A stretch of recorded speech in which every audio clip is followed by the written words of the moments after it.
E para falar um pouco, explicando para vocês, né, a construção, como eu falei, isso aqui é o frame de drywall, a gente fecha um lado e agora começa a fazer toda a parte hidráulica e elétrica aqui no meio, né? Daí a prefeitura vem e aqui o modelo é assim, muito mais lento, muito mais sujo, enfim. Tem todas as etapas de construção que eu falei para vocês ali, que eles vão fazendo as inspeções. Muito importante olhar a localização, porque essa questão da escola, às vezes tu compra a casa do lado errado da rua. Esse lado da rua tem um CEP, o lado de lá tem outro CEP. Tu perdeu a escola, tu perdeu um monte de coisa que tu poderia ter do lado certo da rua. Então é um tipo de análise. Ali em Bay Harbor, por exemplo, eu conheci um cara que ele queria construir um prédio. Aí ele foi, passou com o corretor lá, olhou as duas ilhas e falou o seguinte: cara, nessa ilha aqui já tem muito prédio, eu vou construir na outra. E o corretor não sabia do detalhe, foi lá e vendeu o terreno para ele. O corretor que representava ele. Na hora que ele foi fazer as plantas, a prefeitura disse: não, mas nesse lado da ilha não podem construir prédio, só pode construir casa. E aí? Tem cada um que se acha mais esperto que o outro, É. Por que lá não tem prédio? Aí o cara se deu mal, entendeu? Então é preciso fazer bastante essa análise da localização. E tem uma coisa, que eu não sei se pra vocês, pra mim, foi uma descoberta. Falava que era Miami, tudo Miami, né? Cara, acho que é tudo Miami, mas o condado de Miami, mas se for ver ali... São 36 cidades. Em Miami são 36 cidades. Ali naquela imagem que tinha ali, tem a Bay Harbor, Coconut Creek, né? Indian Creek, Surfside, cada uma é uma cidade incorporada com prefeitura, com tudo. Então não sabe onde é que termina uma, onde é que começa outra, e cada uma tem a sua prefeitura, tem a sua escola, tem o... Então assim, o cara tem que saber o que está fazendo e onde é que ele está se metendo. Tudo é o condado de Miami. Né? Aqui em Surfside, os prédios podem ter um tamanho. Aqui em Bal Harbor pode ter outro, em Bay Harbor pode ter outro. Então tem que ficar atento a todas essas... Só aí nessa imagem tem 4 municípios aí. 1, 2, 3, 4. E variação de plano diretor que nem tem. Todas elas. É como se pegasse Florianópolis, Canasvieiras é uma cidade, Jurerê é outra, o Centro é outra, Agronômica é outra cidade, é como se fosse assim, né? E Florianópolis seria um condado. Né? Então o condado de Miami, ele vem daqui de cima, que é Golden Beach, que é aqui. Daqui para baixo é Miami. Mas eu digo no sentido de costuma ter alteração com frequência ou não? Não, com frequência não, mas quando muda, se tu tem um projeto aprovado, eles chamam tu é grandfather in, tu já absorveu isso, né? Aquilo que a gente estava comentando ali. Se tu aprovou o projeto, mudou o plano diretor, agora não pode mais fazer 20 andares, só pode fazer um. Teu projeto de 20 está aprovado. Então, no prédio que a gente construiu foi assim. O prédio do lado do nosso, exatamente do lado, tem 15 apartamentos. O nosso tem 17, porque depois que a gente aprovou o nosso, eles mudaram o plano diretor, diminuindo a densidade. Mesma altura, mas com menos unidades, porque lá eles também restringem a quantidade de imóveis que tu pode ter por apartamento, por quantidade de apartamentos que tu pode ter por área. Porque como a escola pública é obrigada a aceitar as crianças, eles têm que ver se a cidade comporta isso aí. Entendeu? Então eles começam a restringir. Então hoje eles já restringiram para 15. Então o apartamento do cara é maior do que o meu, mas ele tem menos, na mesma... Prédio do mesmo tamanho que o meu, igualzinho. Só que o dele tem 2 unidades a menos do que a minha. Outra coisa é arquiteto, né? Procurar usar sempre o arquiteto local, principalmente na questão de plantas. Lá diferente aqui do Brasil, o arquiteto ele incorpora tudo. Quando a gente contrata o arquiteto, ele é responsável pelo projeto arquitetônico e pelos complementares. Hidráulico, elétrico, mecânico, estrutural, até o de landscape, que é o paisagismo. Ele faz tudo embaixo dele mesmo, a gente não precisa ir catando um do outro. E é bom usar o cara que entende daquela região justamente por causa desses problemas do código. O cara vai entender bastante. Uma coisa que no começo para nós era mais difícil, que não existe CUB lá, então difícil alguém fazer uma previsão de custo de obra baseado num CUB, assim como tem aqui, né? Alto padrão é 1,5 CUB, 2 CUB, baixo padrão é 8,8 CUB e tal. Lá o cara só faz mesmo o orçamento quando tu está com o set completo de plantas e entrega para ele. Porque daí ele vai ver exatamente o que precisa de hidráulica, exatamente o que precisa de elétrica, estrutural, e daí ele te dá um custo. Então, a não ser que sejam projetos como a gente está fazendo as casas ali. Então a gente já sabe quanto custou uma casa, então eu consigo replicar isso para o outro com um nível de acerto muito grande. Agora, se tu vai para um lugar desconhecido, é mais difícil.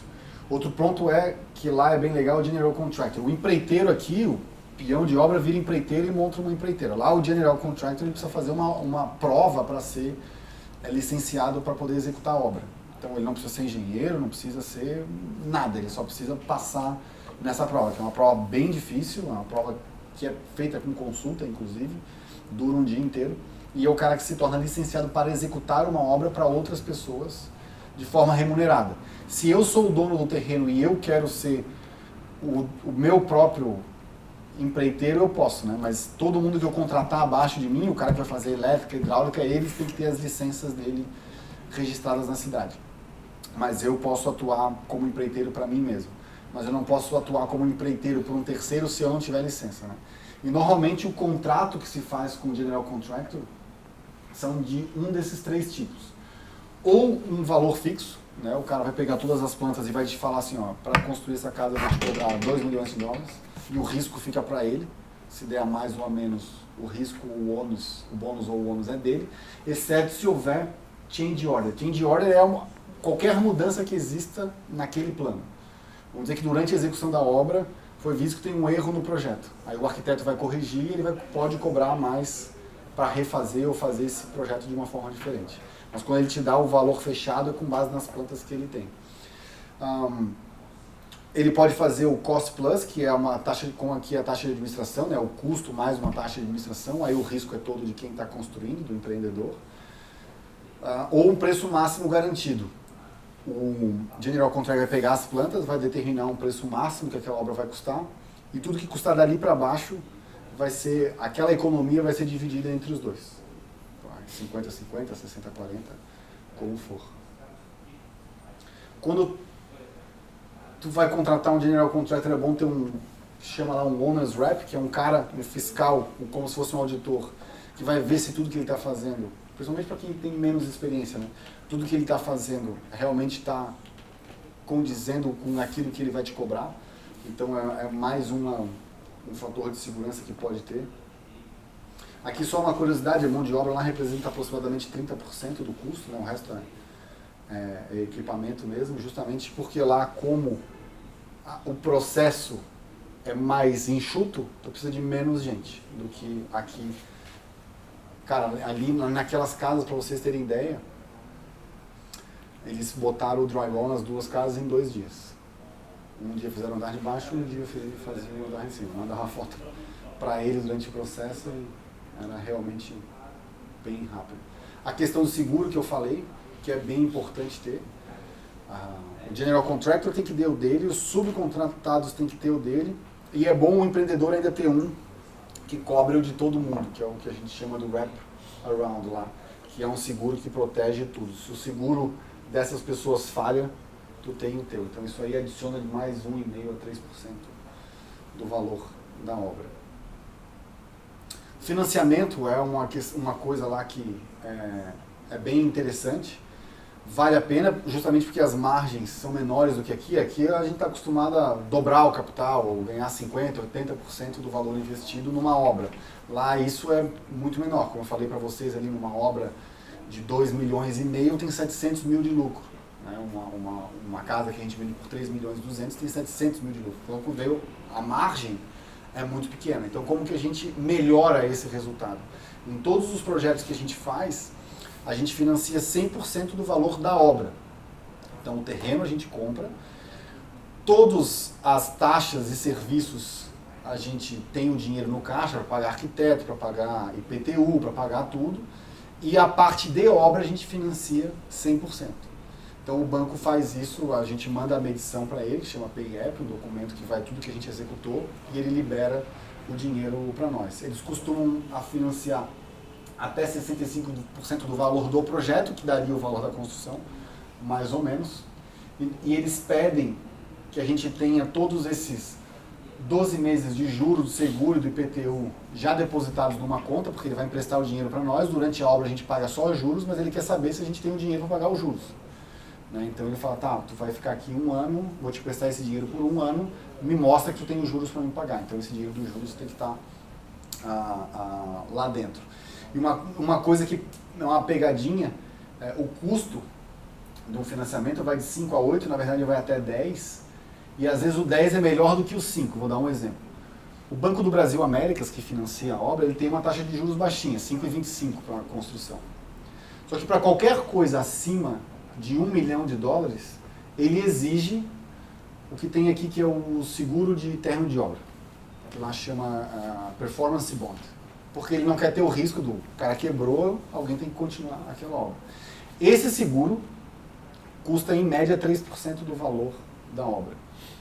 Então 5 do banco mais 3, a gente já foi para 8, com um viés. O 5 do banco, eu só pago sobre o que eu usar. Então ele vai me liberando aos poucos, eu vou pagando só sobre o que eu usei.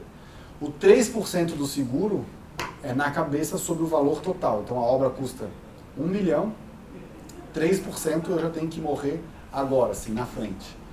Então quando o outro lá que me cobra 10, quando eu boto ele no tempo, porque eu vou pagar 10% só sobre o que eu utilizar, no final da obra eu paguei para ele 8,5, 9. E ele me empresta muito mais rápido do que um banco. Então hoje, por exemplo, nas nossas obras a gente tem preferido usar esses private lender que chamam, que vai me cobrar entre 9 e 10 para uma obra desse tamanho, mas eu liguei para ele, o dinheiro está na minha conta no dia seguinte. O Banco do Brasil manda um auditor que vai me cobrar $1.250 a cada visita para ele poder me liberar o dinheiro, além dos juros e além do seguro que eu tive que pagar. Mas mesmo assim, vale a pena, porque como eu falei para vocês, nesses 700 mil de lucro da casa, já tem 115 de custo de juros no banco que a gente pagou. Porém, ao invés do investidor ou do grupo como um todo ter feito uma aplicação de 2,5 milhões, 1 milhão e 300, 1 milhão e 200 é obra. Então os investidores capitalizaram a empresa em 1 milhão e 300, que foi a compra do terreno, desenvolvimento do projeto e mais essas taxas e juros. E o outro 1 milhão e 200 foi financiamento bancário. Então quando a casa dá 700 mil de lucro, a gente compara ela com o que o investidor botou. Ele botou 1 milhão e 300, não 2,5 milhões. Então o retorno sobre o capital aí ficou muito mais interessante, ficou na casa de 40% em 1 ano e meio. Então é um retorno interessante porque a gente está alavancado. Porque se o cara for botar o dinheiro todo, esse retorno vai ser basicamente pela metade, porque daí seria 700 mil ou 800, porque daí não teria os juros, sobre 2,5 milhões, que é o custo total da obra. Então eu prefiro pagar 100 mil de juros e ter que botar 1 milhão e 200 a menos do que eu ter que enfiar 1 milhão e 200 a mais na obra para economizar 100 mil. Tá, mas o banco financiou 65% ali. Uhum. Eu vou ter que pagar para o banco depois. Na venda da casa. Na hora que a gente vender, a gente paga o banco. Na hora que a gente vender, a gente paga o banco. Que esse, já adiantando um pouco, que esse é um dos pontos positivos em relação de construir casa e prédio. Lá no prédio que a gente construiu em Bay Harbor, a gente financiou a obra também. Dos 6 milhões da obra, o banco financiou 4 milhões. Tá? O resto a gente ou botou capital, o projeto total foi 10 milhões, o banco financiou 4, o investidor botou mais 4, e os outros 4, 8, os outros 2 milhões foi de vendas. A gente usou o próprio dinheiro da venda para pagar. Na hora que a gente começou a vender as unidades, o primeiro que recebe é o banco. Né? Então, o dinheiro inicial que a gente botou foi para comprar terreno, foi para desenvolver o projeto. Então, o dinheiro do investidor já estava todo lá. Aí começou, o último que entrou foi o do banco. O banco é o último que entra e o primeiro que sai. Então, quando a gente começou a executar as vendas, a gente foi pagando o banco. Foi pagando o banco, pagando o banco, pagando o banco, pagando o banco. Hoje eu tenho 10 unidades vendidas, falta 7, e eu tenho 1 milhão ainda para pagar para o banco. Então, apesar de a gente ter vendido 7 unidades, os investidores ainda não começaram a tirar o dinheiro dele, porque o dinheiro ainda tem que pagar o banco.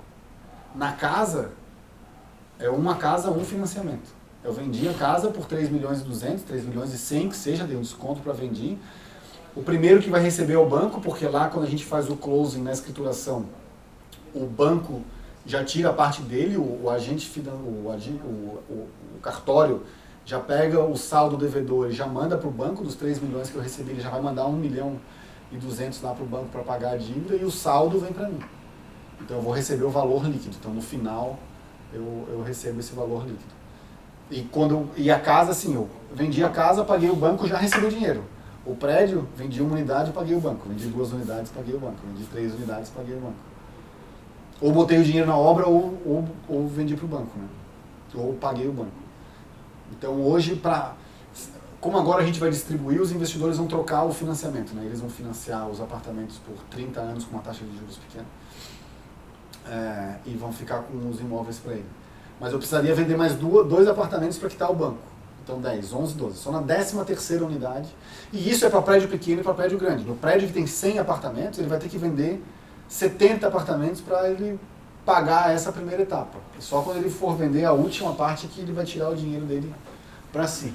Então o paralelo que eu faço é o seguinte. A gente comprou o terreno do prédio. Claro que isso tudo é por causa do momento do mercado que diminuiu as vendas de prédio, mas a gente tem que olhar os fatos como eles são. A gente comprou o terreno em fevereiro de 2015, até preparar todos os documentos e iniciar a obra foi em outubro de 2016. Tá? Vamos lá, os investidores botaram 4 milhões no projeto todo. Se eu pegasse os mesmos 4 milhões e construísse 4 casas, né, porque eu ia botar 1.2 milhão em cada casa mais ou menos, em cada casa aí, vamos supor que o giro dela vai dar 2 anos, entre comprar o terreno, desenvolver o projeto, botar a venda e vender 2 anos, eu ia girar cada casa 2 vezes, cada casa me dando aí, vamos arredondar para baixo para ser conservador, $600 mil de lucro, então 6 vezes 4, 24, daria 2 milhões e 400, 4 milhões e pouco de lucro, diminuindo o risco em 4 unidades, 4 casas sendo construídas ao mesmo tempo. Enquanto o prédio eu estou concentrado ali. E hoje eu digo que eu estou meio grávido, né? Porque o projeto acabou, mas o investidor não tirou o dinheiro porque ainda tem estoque, que é um risco de prédio. E aquele período lá entre a conclusão da casa, o habite e até você conseguir vender? Você fez o financiamento no banco, mas está esperando a venda para pagar o banco. Isso. Tá? Só que no início da sua exposição você falou que tem um delay de 13 meses, mais ou menos, que está levando para o... Não, o 13 meses hoje é o número de estoque disponível em Miami de apartamentos. Certo. Hoje a gente trabalha aqui nos nossos projetos com mais ou menos de 3 a 6 meses entre o término da casa e a venda. Mas quando a gente faz a análise lá do plano de negócio, a gente já inclui o juro desse período no investimento. Então quando o 1 milhão e 300 lá que o investidor colocou, já inclui o juro desse período. Se a gente vender antes, o dinheiro está no caixa e vai ser distribuído de volta para o investidor.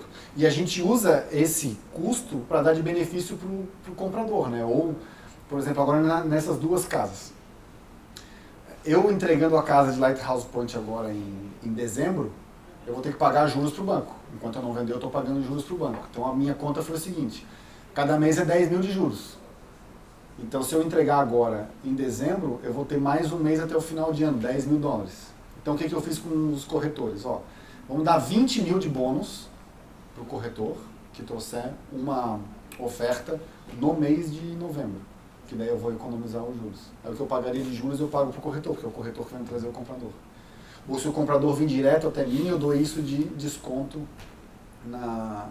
no imóvel para ele. Então a gente vai trabalhando a estratégia de venda nesse sentido para acelerar a venda. Mas se extrapolar essa projeção de 6 meses, os investidores têm que começar a aportar. Mas se estiver chegando perto, a gente corta preço, faz campanha para vender mais rápido para não segurar isso aí. Mas existe esse risco sim, de ter que fazer algum tipo de aporte para botar os juros.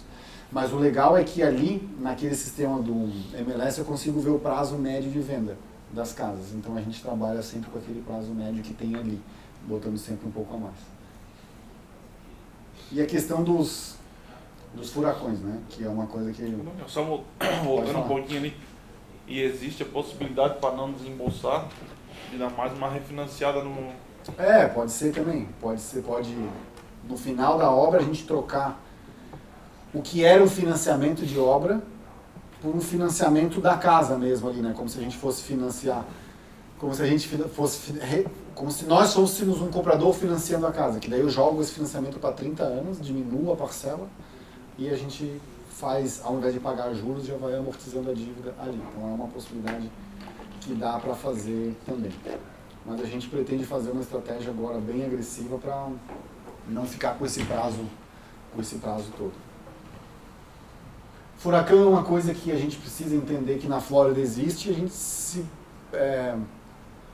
precaver contra ele, né? Na casa ali de Hollywood, por exemplo, quando a gente começou, veio o furacão Irma, que foi esse aqui. Então, na época, a prefeitura bloqueou a entrada de novos pedidos de reforma. Então, isso atrasou a gente 4 meses, mais ou menos, naquela casa. Porque a prefeitura estava dando preferência para quem já tinha casa e perdeu um telhado, precisava fazer alguma reforma emergencial. Na casa que a gente comprou, tinha uma árvore que caiu. O nosso azar, porque a gente queria que ela caísse para dentro da casa, né? Para demolir a casa, a gente não gastar com isso. Mas ela caiu para fora. Mas tem gente que a árvore cai para dentro da casa, então eles precisam reformar. Então isso é uma coisa que precisa. A gente tem seguro contra furacão, se acontecer alguma coisa na obra em razão do furacão, o seguro acaba cobrindo isso aí. Mas é uma realidade da Flórida e a gente toma as providências contra ele.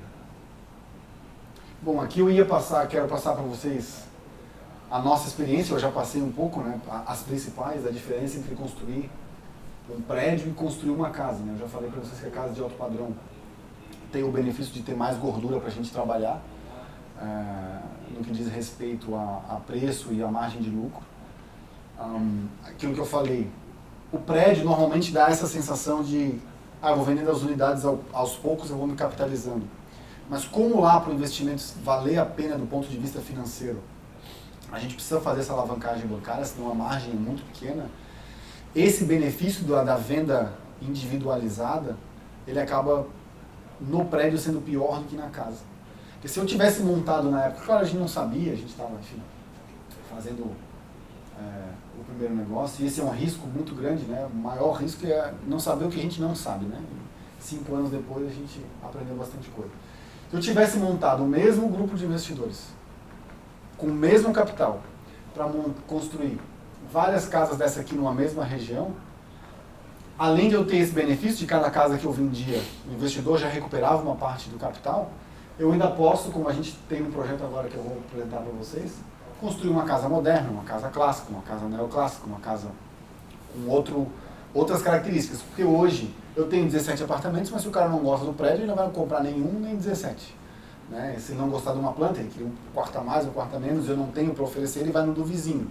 Enquanto se eu constituir o mesmo grupo para construir várias casas, um eu construo com 5 quartos, um eu construo com 4 quartos, um eu construo mais moderna, uma mais estilo floridiano, que eles chamam lá que é... Uma bota no elevador, outra bota... exato. Na nossa, por exemplo, a gente observou que nas casas da nossa rua, os construtores faziam o shaft do elevador, mas transformavam aquilo em depósito nos 2 andares e falavam para a pessoa, se você quiser adicionar um elevador aqui, você pode.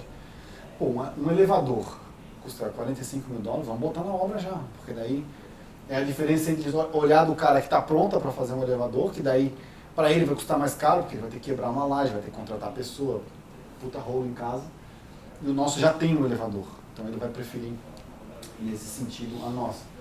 A doca aqui, enfim, uma faz uma piscina de um jeito, outra do outro.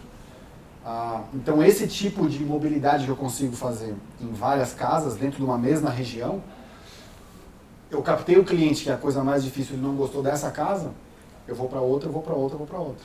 Aqui o cara veio, eu tenho 3 plantas. Se o cara não gostar de uma da outra, eu perdi ele. Aqui eu posso ter mais possibilidades, né?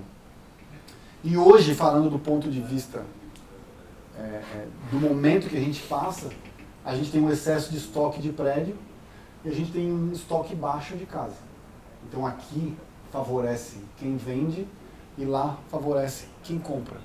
Hoje tem fundos de investimento já de Nova York que foram montados para comprar apartamento pronto em Miami.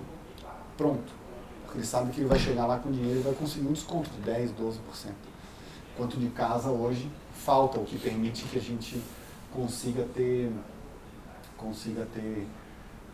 mais sucesso nesse sentido. E além disso, o ciclo aqui é muito mais curto do que de um prédio. Uma casa que a gente vai levar no máximo 2 anos para girar, enquanto o prédio do início ao fim a gente está falando de 5 anos, e o prédio ainda eu preciso da garantia de 10 anos na estrutura, no telhado, 5 anos para outras coisas. Na casa é 1 ano de garantia só. Né? Que daí isso entra no seguro do General Contractor, isso fica conosco, né? Porque nós hoje somos construtora e incorporadora. Então, quando acaba o processo aqui, o investidor não tem mais risco nenhum, porque se tiver que dar alguma garantia, somos nós como construtores, né, como a construtora ou o empreiteiro, que vamos acionar o seguro para poder executar esse 1 ano de garantia está embutido no seguro? Não, esse ano de garantia a gente tem que dar para o comprador. Aí o nosso seguro cobre qualquer coisa. O nosso seguro cobre qualquer coisa.